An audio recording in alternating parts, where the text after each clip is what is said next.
Alright, so we're gonna get a little spooky today. So gather around the fire, everybody, because today we got the story of the old lady with the white van.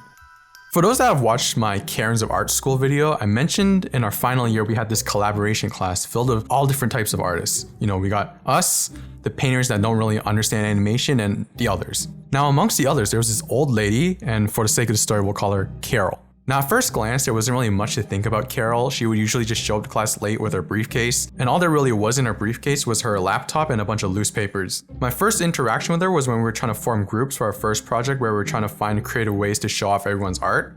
I've talked about it in the past, none of the painters understood what we were making, but we ended up getting a better grade than them, so yeah. But Carol came up to us while we were trying to form groups and brainstorming ideas. Oh, so what's your project idea? I'm one of you guys, you know, I'm same program and everything.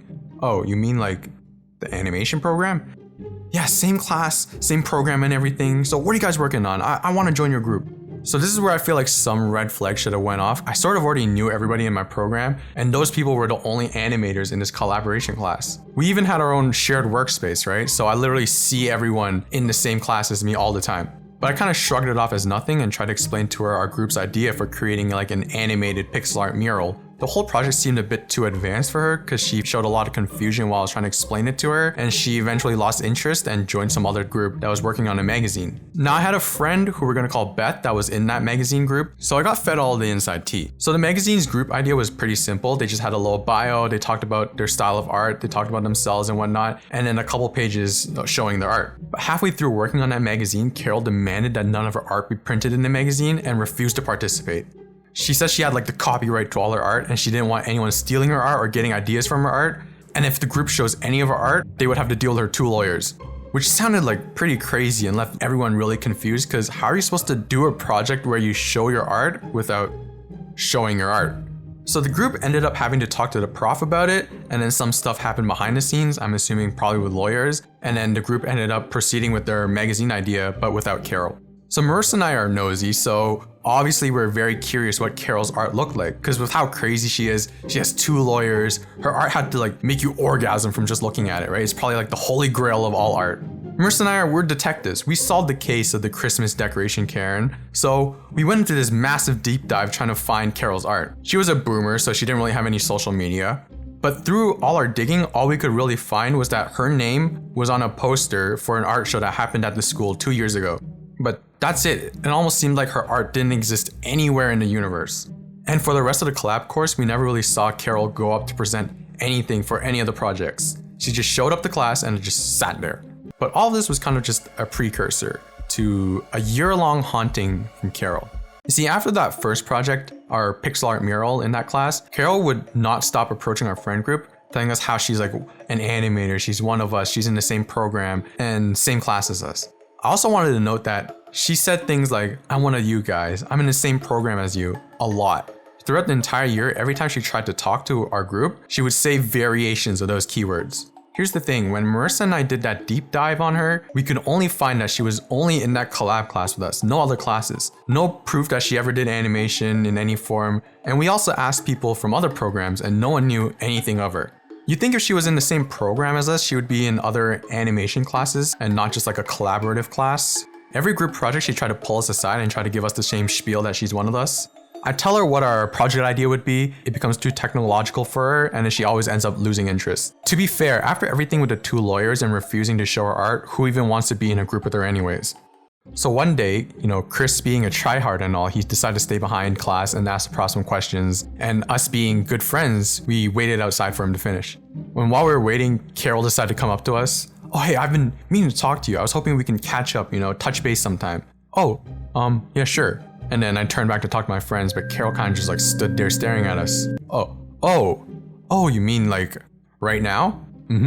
We only had that one class together, so I had no idea what there was to even catch up on, like whatever the prof talked about in class that day. What bases are there to even touch? What does that even mean in that context? So I was wondering if I could just pay any of you guys to do my art projects for me, you know, I'm one of you guys, I'm just like you. I don't think we're allowed to do that. I think that might count as plagiarism, I think. Oh, what? No, I had my lawyers talk to the school. They got me this letter that allows me to do so. So, you know, it's cool to school, I can do this. So art school literally has strict plagiarism rules. In every course syllabus underneath plagiarism, it says that every student's art must be made by them, which is like, obviously, right? Why would you pay to go to art school to not make your own art? And if you get caught, you could fail and get kicked out. I have no idea if that applies with the person that helped with the plagiarism, but all of us were already 3.5 years into school at this point, so none of us was willing to take that risk for just some money. Like, even if you hated that 3.5 years, you're already paying that tuition, you might as well finish and get that silly piece of paper. It'd be dumb to drop out now. It's like if you were running a marathon, why would you give up with the finish line right in front of you? But it kind of seemed like Carol didn't care that none of us were interested, and she was like a really pushy door-to-door salesman and kept trying to convince us. Oh, it's fine, my lawyers allow me to do this. I'm willing to pay. Why are you turning down the money? Plus, I'm one of you guys. You'll just be doing what you're already doing. And in that moment, Chris was finished talking to the prof, so I went, oh, you know, you should talk to the leader of our group, Chris. Oh, who's that? That guy over there. Then we all ran away while she was giving the same sales pitch to Chris. So to top things off, we found out that Carol owns this big white van with tinted windows that she parked right outside the school. We tried taking a peek while walking past, but like it was just a bunch of painting easels blocking the windows and they were tinted, so we couldn't really make out what else was inside.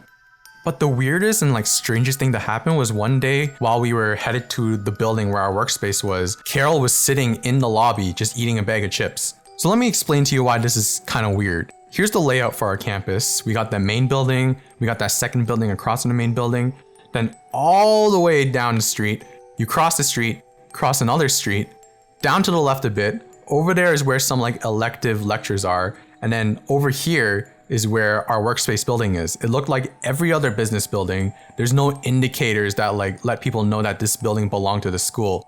The only way you would know about this building was if you were one of the people that used the workspace.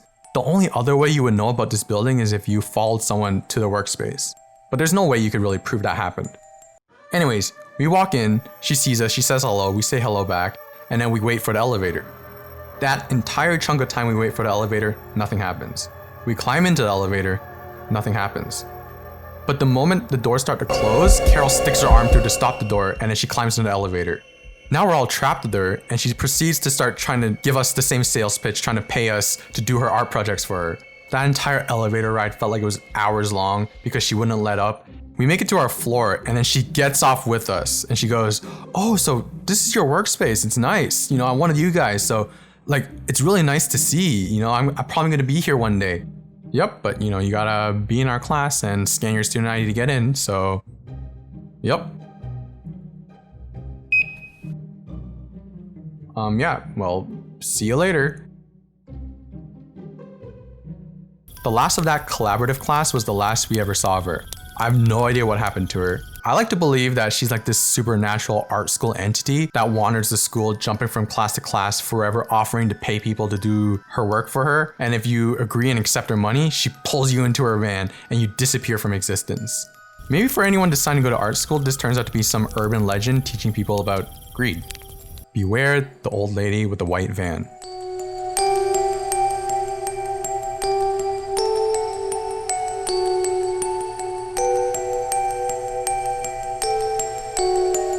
Anyways, that's pretty much it for today. Thank you so much for watching. Let me know what you thought down below. If you like the stuff that I make, don't forget to subscribe. Leave a like, give it a share, and yeah, bye.